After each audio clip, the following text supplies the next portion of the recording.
Hi, everyone, and welcome to the Career Upgrade podcast.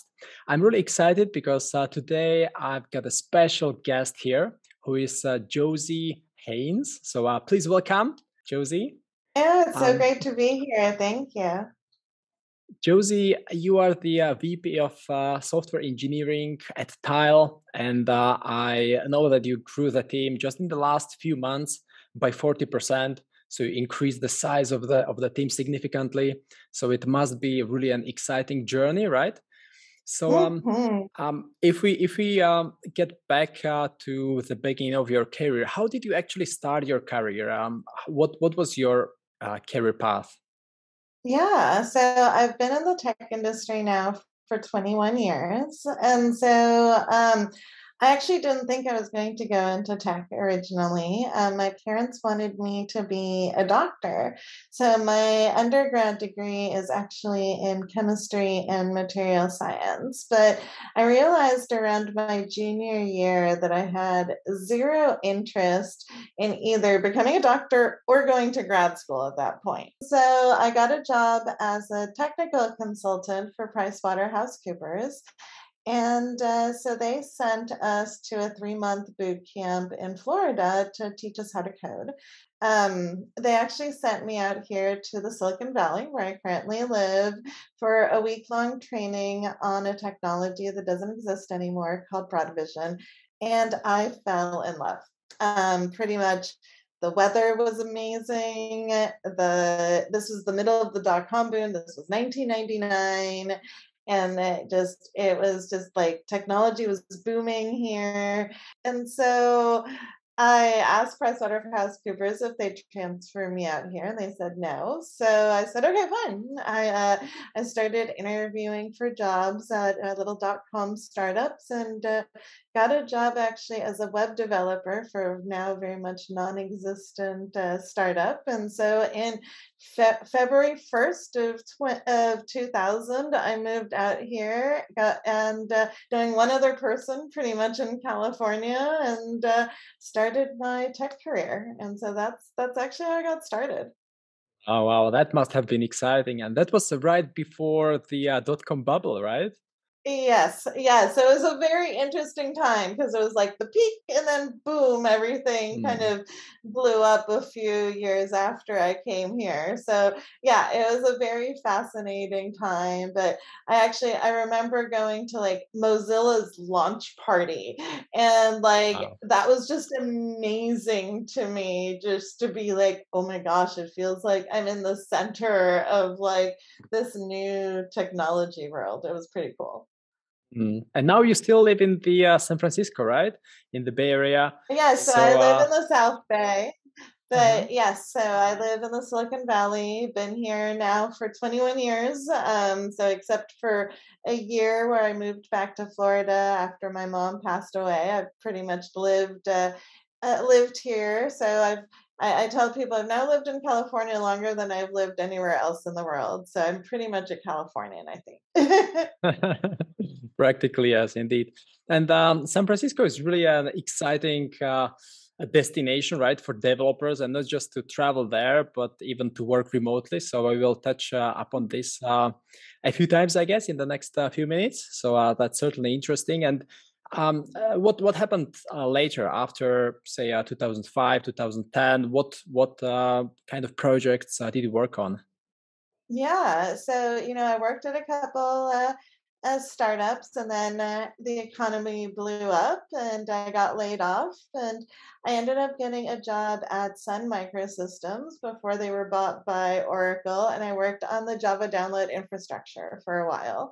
At that point, I started taking some classes in computer science on nights and weekends, and decided I wanted to get my master's degree because I got tired of people asking me why I didn't have an undergrad degree in computer science. And I think if it had been now when there was much more online schools, I would not have bothered going back and getting a degree. But I left Sun, and I ended up working part time at NetApp and getting my master's at UC Santa Cruz. Then stayed at NetApp after I finished that, and Then in 2010, my career kind of took off, and that's when I got my job at Zynga. And so, for those of you who don't know, Zynga is a big gaming company. And so, in 2010, we were taking on Facebook. And so, I actually joined the week that Zynga decided to take on Facebook and build its own gaming social network. And in 2 weeks, the entire company, instead of working on what their day jobs were, basically went and like built a social network from the ground up in 2 weeks. I mean, it wasn't very good, but we actually got something up and running, which was like mind-blowingly impressive to me. And so it was definitely a crazy time to be joining Zynga. And so I worked on Cafe World, on the revenue pod, and I got us a couple $1 million days. Then I became the first engineer on a game called Sheffield, which was a sequel to Cafe World, and worked on the storage architecture and helped design that. And that actually ended up being turned into the central storage service for all Zynga games. And it didn't get deprecated until, I know, a few years ago when they moved from PHP to Java. And then eventually I actually became director of engineering for Sheffield after we had a very successful launch. And so I ran the game team there for a while. Then, as I mentioned, I ended up moving to Florida for a year. And then I came back, actually ended up at Zynga again, working for my same boss. And but this time I was working on the central tech organization, and I actually ran the advertising team. And so I ran ads engineering at Zynga, and that was pretty cool. We had like billions of API requests a day. And so that was a fun from a scaling perspective as well as an integration perspective, because I was also in charge of the mobile SDKs that went into all of the different games. And after that, I actually ended up at Apple for a couple of years in 2016 and ended up on the Siri team where I worked on Siri music, media, and sports. I worked on Siri Music during the development of the HomePod, and so we added around 30 new features to Siri Music during that time. And then while working on Siri Media, which is Siri on Apple TV, Apple actually won a technical Emmy for that integration for the work my team did. So that's pretty cool. And then and I actually started Women at Siri while I was at Apple as well. However, I got really tired at this point, I've been in tech for 18 years. I left Apple January of 2018 and I was done. I was burnt out. I was fed up with the tech industry and how women in tech are treated. I call it death by 1,000 paper cuts because it's not any big thing. It's usually the little things like having your ideas appropriated, being called feisty in a meeting when trying to defend my team, being asked to get lunch when you're the only woman in the room. So it's all the little things. And so I thought, I'm done. I'm going to walk away. But I realized something, which is, technology has been impacting all aspects of our daily lives, and yet it really doesn't fully address the needs of women and underrepresented minorities. And also, a lot of what we're solving today in Silicon Valley is what I would call convenience problems. And we're not really solving a lot of what imagine if you used all the brain power in Silicon Valley to solve things like climate change, racial inequality, the challenges the middle class are having here in the United States, right? Like there's so many struggles that we could be solving with technology if we were just, putting the business effort into that. And so I realized, I had to come back to the tech industry and do this under my rules this time. And so I really wanted to work somewhere that really cared about diversity, equity, and inclusion. And so when I was applying at Tile, I spoke to CJ, our new CEO at that time, and said to him, look, if you want me to join as a platform engineering director, I want to make sure that I'm able to work on DEI initiatives. I want to start a mentoring program, and I want to make sure that inclusion isn't just lip service. And what he said to me was definitely one of the main reasons I ended up joining Tile, because he said, I'm married, I have two daughters, I have two sisters, I have no brothers and no sons. And I've told my wife I really want to turn Tile into the best place for women to work in the Valley. And so, I've joined. We do have an amazingly inclusive culture, which has been very intentional. We've built it from the ground up. And it's been here now for a little over 3 years full time, 4 years including some time I was contracting there almost. And so, it's been amazing just being able to see the team grow and see, what it really can do if you build a truly inclusive culture and team. Mm-hmm. Wow, and you touched upon so many different and very interesting aspects of the job, right? Even the companies you mentioned, Zynga, and this is one of the companies that lots of developers look up or used to look up a few years ago, right? Like one of these cool companies, as well as Apple. So many people want to get to work for these companies, or at least this kind of level of companies, because there is some special aura around them. And just thinking about your potential burnout, after those 18 years, I can only imagine the discussion with your career coach, like who could say, hey, why don't you try working for some cool code? I've done it already. Why don't you try this? Like, I've done it already. So, after all these experiences, it's sort of understandable, because you just want to grow. But if you already did a lot of the say cool things out there, right, in San Francisco, and you worked for these cool companies, then where to grow. And that could be potentially one of the reasons why also other people burn out when they like developers, right? They try to achieve something and they cannot, so they burn out. So I guess there is also some insight for our listeners, how to handle similar situations. And you redirected your focus to diversity, inclusion, gender equality. So certainly interesting. And I would also just like to pause a little before we dive deeper into the DI topic, and still think about your current job and the career evolution. Like you have a great job now, VP of engineering at Tile. You manage about 50 engineers. So some of our listeners may be wondering, like, how can they get a similar job? Not even think about San Francisco, just some, say, average European or US based company.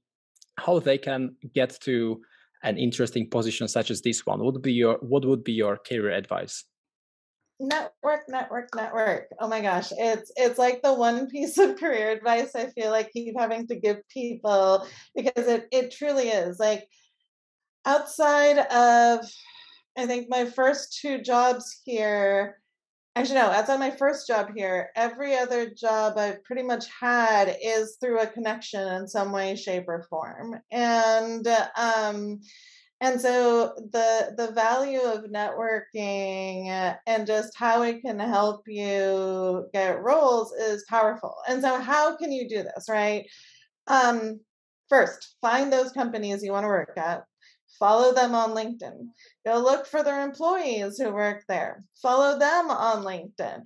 See what they're posting on LinkedIn. Respond to things. Add interesting comments, right? And after you've started a conversation with people potentially, or seen what they're talking about, then reach out, try to connect with them and say, look, I saw you posting about this. Like, I saw this other interesting article that I thought you might be interested in. Or, like, I'd love to learn about your role at this company.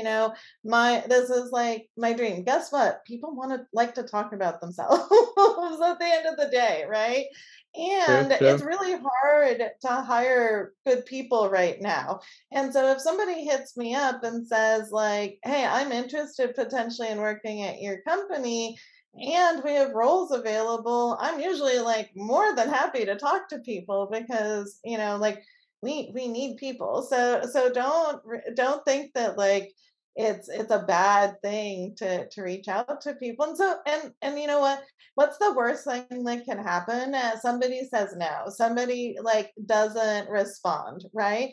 So then reach out to somebody else, right? At the end of the day, it's always a numbers game in some way, shape, or form, right? And so, but really try to build those connections, right? Like you're going to do much better that way than sending blind resumes into job just blindly applying to jobs is like the worst way to get a job. Like nobody like reads those half the time, Mm, unfortunately. mm. Yeah, yeah. And if then only recruiters, and they may misjudge and they may not even arrange the introduction. So this is a great advice, really, networking. And it just reminds me, I was talking recently to one of the hiring managers, and he said that they don't even advertise some of the best opportunities because it's usually just a referral, or the CTO is still working there, so they cannot advertise because, yeah, well, he would notice. While for developers, Mhm. even if you want to replace someone, you can still advertise because you can always somehow, make it up. So really, really great advice. Okay, for some rather introverted developers, it may not be the first choice, but I guess now after they hear you talk about these advantages, they can get motivated and step out of their comfort zone.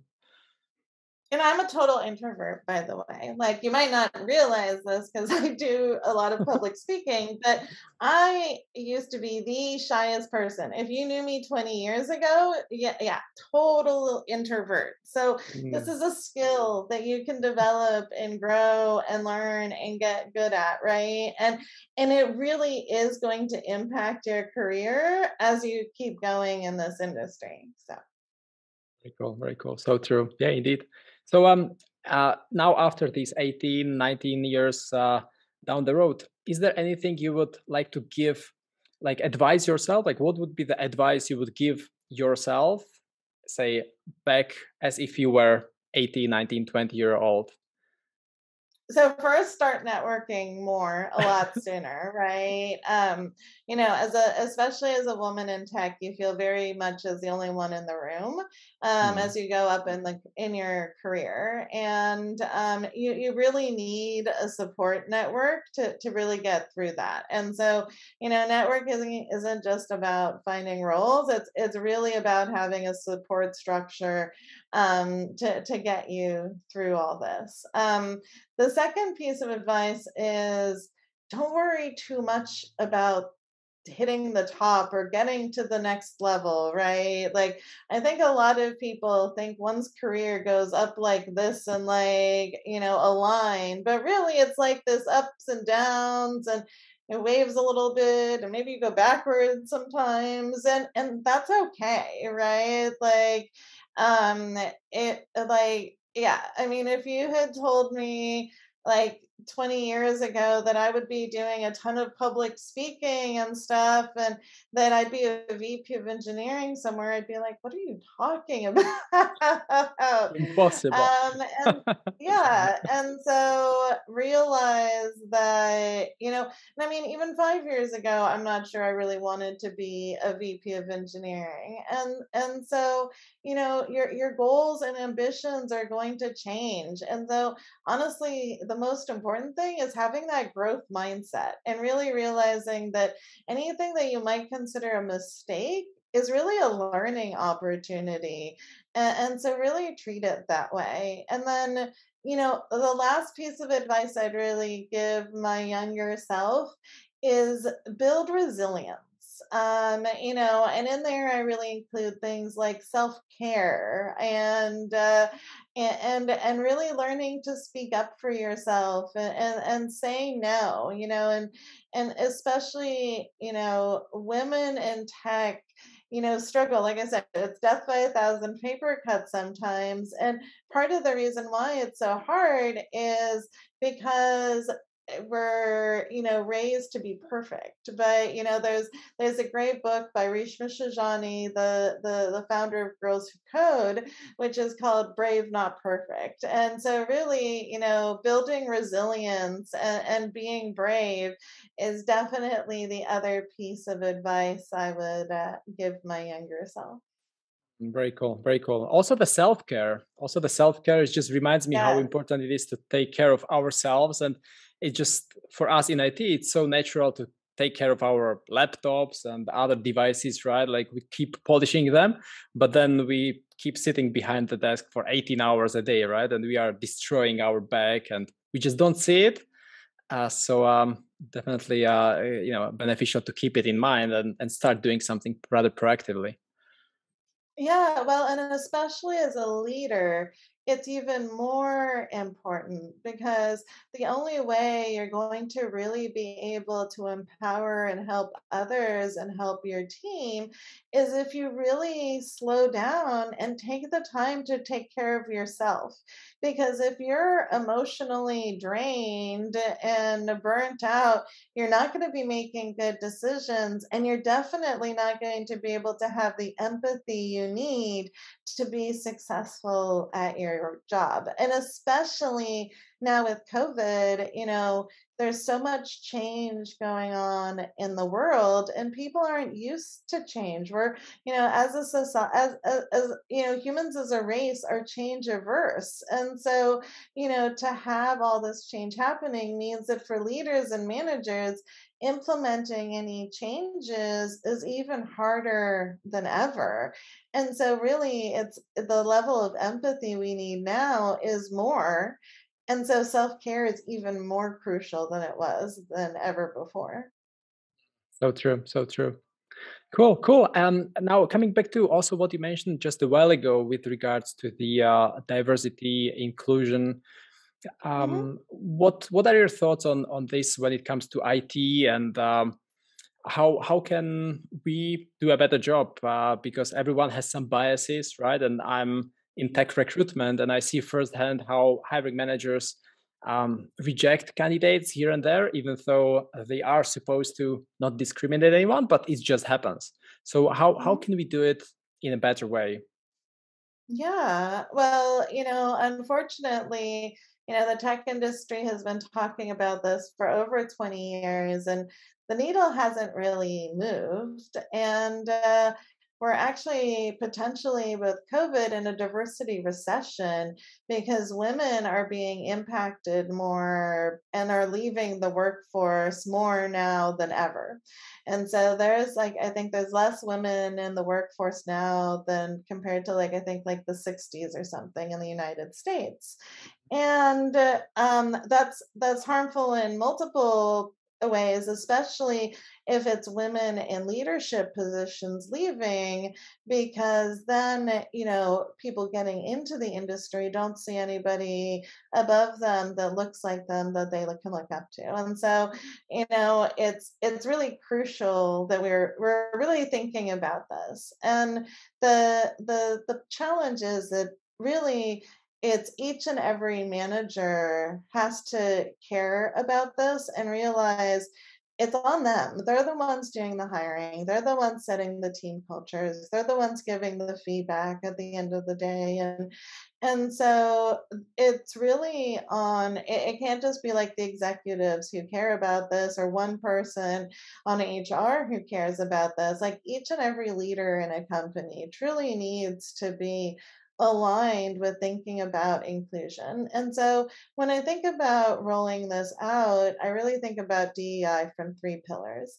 The first one is having comprehensive DEI practices. So things like inclusive hiring, reviewing your job descriptions for biased language, making sure that all of your requirements are actually necessary and must haves. In having people go through bias training if they're going to be interviewing, and give them a checklist and a reminder and good processes for, hey, how do we do structured interviewing so that we are reducing bias, right? So try to come up with processes that reduce these things, and then you can't just think about it in hiring. And that's really the problem we have in tech is we have a revolving door in the tech industry where women and underrepresented minorities leave. And so the statistic I might have mentioned earlier is 56% of women leave tech after 10 to 20 years. And the number one reason isn't because they want to start families. It's actually because, again, it's those little things I mentioned: the death by a thousand paper cuts, the discrimination, the bias. And so you have to then have, pillar number two, which is really having an inclusive culture, so that once you've had people join, this is thought about through onboarding, through day to day, right? But then finally, pillar three is effective and fair management practices and principles. And this really goes back to how it's really the leaders that are moving the needle. And research shows that if you don't actually have both pillar one and pillar three at your company, you aren't going to move the needle when it comes to creating an inclusive workforce. Mm-hmm. Well, yeah, like sometimes I feel so sorry about some of our candidates because, just to obviously not mentioning anyone, but there is one CTO also from San Francisco who we get some developers from Europe for, and he's quite strict where he interviews these developers from and where he doesn't. I mean, he's not like, of course, he's also willing to interview women, but he's looking at Europe and he's just segmenting based on some geographical area, which from my perspective, living in Europe, it just doesn't make sense, because I know there are great developers also in the Eastern Europe, also in the Central Europe. But the perception is that in Germany, or in the UK, in London or in Paris, the best developers live there, which is not the case, right? But still, what can we do to shift the perception or do a better job in this case? Any ideas?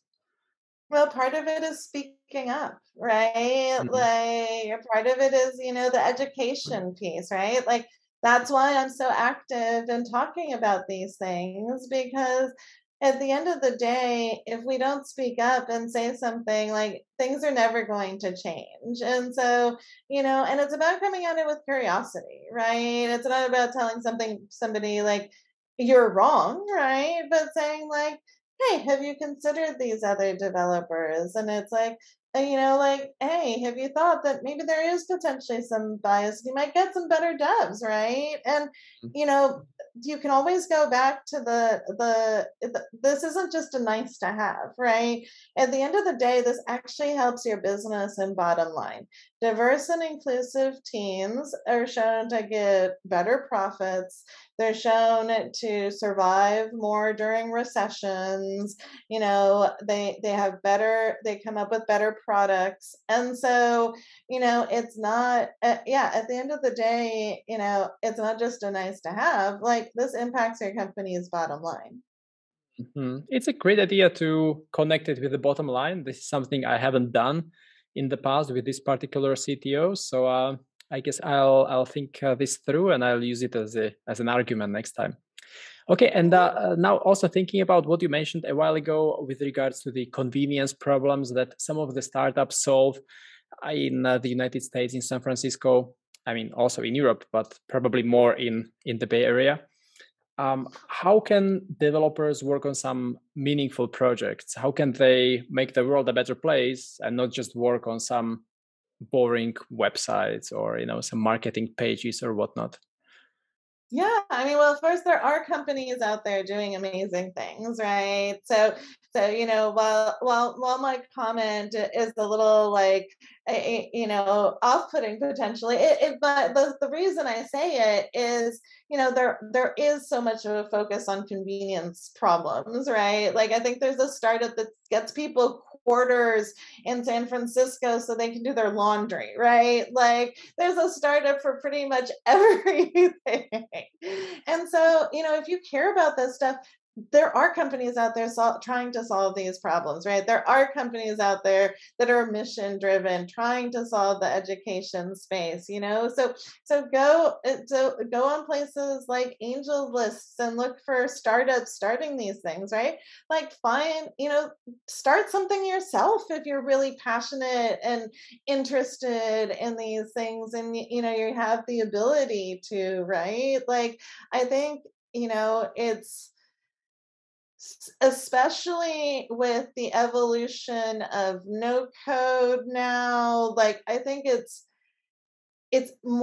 easier than ever really to kind of get started with an idea and potentially pitch it and really, get traction. And so, if you have some idea, like go out there, try it, right? Find other people who might be interested in trying it if you don't want to, right? But I think there's just lots of different possibilities, and yeah, just focus on finding the companies that really bring you joy, because at the end of the day, and I tell this to a lot of my friends, it's, if I had stayed working at Apple, or I worked at, one of the other FANG companies that I could easily get a job at potentially, like I'd be making a lot more money than I do at my current job. But I would not take any of those jobs right now, because you know what? Like I'm working somewhere where I'm aligned with the culture. Like I'm aligned with, the day to day. And, that is being happy in the morning is worth it so much more than a slightly larger paycheck. So. Yeah, that sounds great. Sounds great. I cannot agree more. If we step into a developer's shoe for a second, Mhm. they may agree, they may want to follow this path, but how can they practically find some company that they could enjoy working in? Because practically they go to Indeed, Monster, LinkedIn Jobs, right? And they are overwhelmed with tens of thousands of JDs, but they will hardly learn about this other stuff, like the meaning of work, or what kind of impact that they will make. So based on your experience, how to find these companies or even recognize them? Or should they just go through, I don't know, a newspaper and just identify some interesting companies and apply directly through networking, as you mentioned? Yeah. So, first, like, I think if you find a company that you think is interesting, remember that the interview process is a two-way street, right? And so I tell people, like, the interview process is really where you get to figure out if the company is inclusive, if they care about this stuff, right? And so don't be afraid to like ask questions, and if it's a place that you might be a little afraid to ask questions during the interview process, but you really like the job and you get a job offer, remember that is the perfect time for you to ask people questions. You have an offer in hand. Guess what? Nobody is going to revoke an offer because you say, hey, I'd like to spend 30 minutes chatting with the hiring manager. And then you can ask the hiring manager any question around inclusion that you think is appropriate, because it's not going to affect like how much money you got or whether that offer shows up, right? And so like that's something that I think is really important and people don't do, right? Is realizing like you have a lot of, potential power at that point in time. And so use it to your advantage. But also, one of the things I say is take a moment to just look at a company's website, right? Look at their about page. Do they even talk about this, right? Like this is, and not that that is always going to tell you whether it makes a difference or not, because so many companies right now are saying that DEI is important because it's the popular thing to say, but you can tell if you can tell a lot if a company talks more than just about it in one line and maybe goes beyond and says, oh hey, here's some of our perks, that are related to inclusion, right? Here's really where we came up with our company values and where they came from, right? And why, right? And if companies take the time to start to talk about those things on their social media, there's a much bigger chance they're going to be an inclusive company. Hmm. Okay, so the diversity and inclusion is one thing, and the impact, as in making the world a better place, is the other, right? So, Yeah, and they how? can use the same strategy, Mhm. right, to see about things that are making the world a better place, right? Like, Mm. hey, if they're a hardware company, do they care about recycling, right? If they have reusable products, right? Like, what is their messaging around those things, right? Like, what is their messaging around data usage, right? It's very interesting to see companies that are selling data versus just using it for making their products better, right? And so, you can look at all of those things as Mm. well. That's a great tip, really. Some of the developers, from my experience, don't even know where to start when it comes to these impactful jobs, because sometimes it feels like the problems, for example, with education is just so distant. Like the first thing we probably imagine is a village in Africa, and they need to get some school, or something, or with climate change, prevent deforestation. But developers or IT professionals in general struggle with linking these global problems and companies that are trying to tackle these challenges. And then I would say, based on my experience, then they just go to the job board and again just fight for a few $1,000s, instead of like really focusing on these companies that would make a difference. So how can they? Where should they even start? Like people who have never thought about making the world a better place, where should they even start? And what should be their first step? I mean, like, so we suggest they should not put so much emphasis on the salary as such, but rather the joy in the life plus making positive impact. But what to start with? What would be your first step? Well, first is what is your figure take some time to figure out what is your passion, right? Like I think honestly that's really the first step.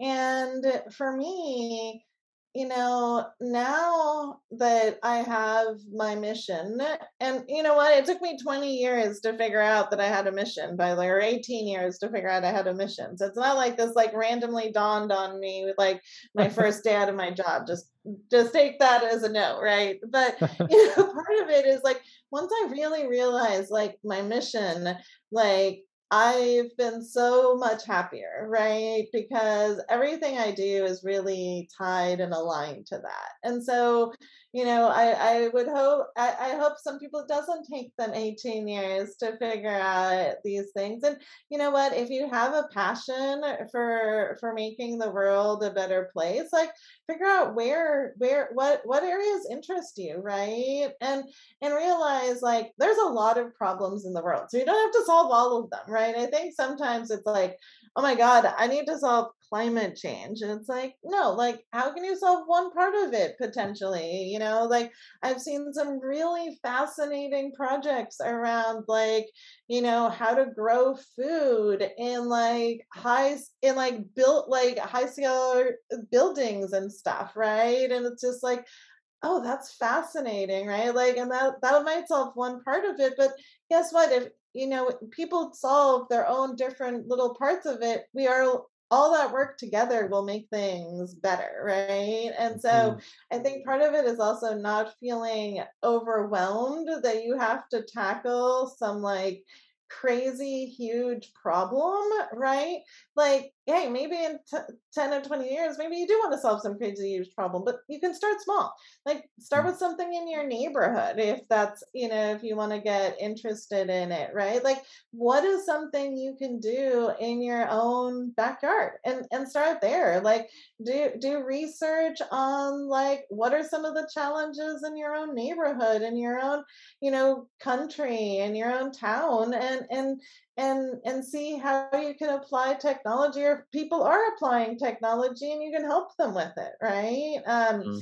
Because truly, going back to, what I was saying earlier about salary, it's like, if you can really align yourself with what you're doing and really get into that state of flow and happiness, like, your day jobs, your days are going to be much happier. Hmm. Very true. Well, I could talk about this for the next hour, but I know your time is limited, and we are probably running a little overtime. So before we wrap it up, and you mentioned you enjoy working for Tile a lot, and it brings so much happiness. So what is so cool about Tile, and why should also other developers and IT professionals consider joining Tile? Yeah, well, this week especially has been pretty exciting. So we actually were just acquired on Monday by Life 360, which has made this a very busy and exciting time for us. But Congratulations. thank you. But outside of that, it's, when Apple got into the space with AirTags in April, and I've gotten a lot of questions about, like, well, has that been good for you, or has that been bad for you? And generally, it's gotten us more name recognition. Yes, we want to have, fairness on the platform, so we don't have the big companies having, anti-competitive practices, but really, it's now people have recognition of this space that they didn't before. And so it's really kind of exciting, between both just thinking about, like, the future with this partnership, as well as just kind of where the future of Tile can go. And it's also, like I said, one of the most inclusive companies I've worked at in the Bay Area. And so, to me, that makes it really unique and different as well, right? And so,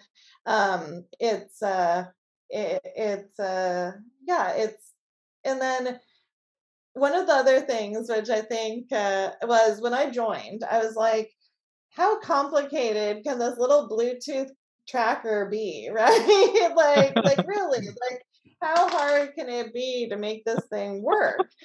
And yeah, like, now I work in hardware, and first, especially with, like, everything going on with the chip shortages and stuff, like, that just made it very fascinating and interesting, getting products out. But also, just like, it's hard. Doing Bluetooth stuff is not easy. And so there's a lot of really interesting and fascinating problems. Like, one of our features we have right now is smart alerts, which is, if you leave a tiled item behind, you will get an alert on your phone.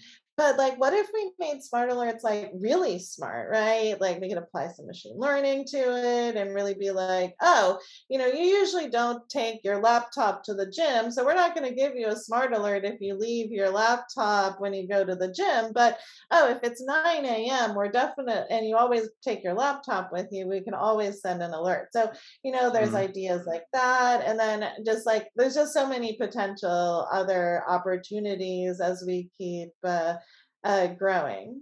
So. Wow, that must be exciting. So I guess after this interview, a lot of developers will want to apply. So do you have any job board, or how can people get in touch with you? Yeah, so you can look me up on LinkedIn, and so feel free to reach out. And we also have our job board, so you can go to our website on tile.com and hit our get to our careers page, is in the footer down there. And we also have all of our jobs posted right now on LinkedIn. I know we're looking for I believe some data engineers. We have a number of technical program manager roles available right now. I think we have an iOS and an Android engineer opening. And so, yeah, there's just definitely check out the site. Wonderful. Cool. Thank you. I'll leave the link in the show notes and below the video. So thanks a lot. It's been very nice talking to you. It's been also very inspiring. So I guess our listeners will want to pursue the more impactful careers. So thanks a lot. Yeah, have a wonderful day. Thanks for joining. All right. Thank you. You too. Bye. So that was great. Thank you. Thank you. It Awesome. was Well, have a great day, and yeah, feel free to shoot it to me once you've got it up and running. definitely. I will. Thank you. Have a nice day. All right. Goodbye. Goodbye. Bye.